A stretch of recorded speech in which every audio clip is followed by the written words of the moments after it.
ரீசெண்டாக வந்து shorts shoot பண்ணவே இல்லை, அது பண்ணவே முடியல. கரெக்டாக இருந்தது இந்த ஃபங்க்ஷன் பிஸியில்.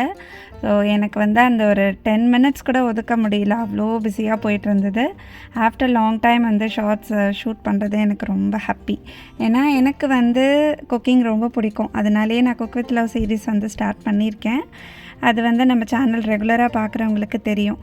அது கொஞ்ச நாள் வந்து ஸ்டாப் ஆகிருந்தது இந்த ஃபங்க்ஷன் பிஸினால். இனிமேல் வந்து நான் டெய்லியுமே நான் ஷார்ட்ஸ் போட ட்ரை பண்ணுறேன். ஏன்னா குக்கிங் நிறைய வந்து நான் பார்த்து வச்சுருக்கேன். ஸோ டிஃப்ரெண்ட்டாக ஏதாவது ரெசிபீஸ் ட்ரை பண்ணணும். நான் ஃபஸ்ட்டு ட்ரை பண்ணி பார்த்துட்டு அது நல்லா இருந்துச்சு அப்படின்னா தான் நான் ஷூட் பண்ணுவேன். அந்த மாதிரி நிறைய ரெசிபி வந்து நான் ட்ரை பண்ணேன்.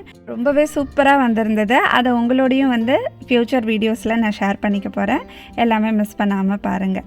ஸோ இன்றைக்கி வந்து காலையில் டிஃபனுக்கு பார்த்தீங்க அப்படின்னா தோசை, அப்புறம் ஆரஞ்சு கலர் சட்னி. ஆரஞ்சு சட்னினா ஒன்றும் இல்லைங்க, தக்காளி, வெங்காயம், கொஞ்சம் கடலைப்பருப்பு, அப்புறம் வரமிளகா. இது வந்து தக்ஷகுட்டியோட ஃபேவரேட் சட்னி.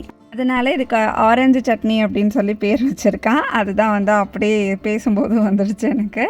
இன்றைக்கி தான் லாஸ்ட் டே ஸ்கூல், அதுக்கப்புறமா லீவு தான். 2 பேரையும் எப்படி வச்சு சமாளிக்க போகிறேன்னு தெரியல. பயங்கர சேலஞ்சிங்காக இருக்கும் வர இந்த 40 டேஸு. இன்றைக்கி வந்து ஸ்பெஷலாக ஏதாவது பண்ணி கொடுமா அப்படின்னா ஃப்ரைட் ரைஸ் தான் நான் பண்ணேன். ஃப்ரைட் ரைஸ் அதுக்கு வந்து எப்பயுமே இந்த டொமேட்டோ சாஸ் இல்லாட்டினா ஏதாவது ஃப்ரை அந்த மாதிரி பண்ணுவேன். இன்றைக்கி வந்து ஸோ இந்த மாதிரி சிம்பிளாக பண்ணி லஞ்ச் பாக்ஸில் பேக் பண்ணியாச்சு. காலையில் வந்து டிஃபனுக்கு எங்களுக்கு தோசை, அப்புறம் சட்னி, கொஞ்சம் ஃப்ரைட் ரைஸ் இருந்தது. அது பசங்க வரைக்கும் தான் பண்ணேன். திரும்ப ஒரு குக்கிங் பண்ணணும். ஸோ அதனால் இருக்கிறத 2 பேரும் ஷேர் பண்ணி சாப்பிட்டுக்கலான்னு, அவங்களுக்கு ஒர்க் ஃப்ரம் ஹோம். அதனால் இதில் கொஞ்சம் அப்படியே சூடு பண்ணி கொடுத்துட்டேன். சூடாக சாப்பிட்டா தான் நல்லாயிருக்கும். இது எப்படி பசங்க ஆறி போய் சாப்பிட்றாங்கன்னு தெரியல. அதில் ஏதோ ஒரு டேஸ்ட் இருக்குது தான். ஆனால் ரொம்ப டேஸ்ட்டாக இருந்தது அன்றைக்கி. அவங்க வந்து நல்லா திருப்தியாக சாப்பிட்டாங்க, நல்லா இருந்துச்சு அப்படின்னு. நெக்ஸ்ட் வீடியோ ரொம்ப இன்ட்ரெஸ்டிங்காக இருக்கும், மிஸ் பண்ணாமல் பாருங்கள்.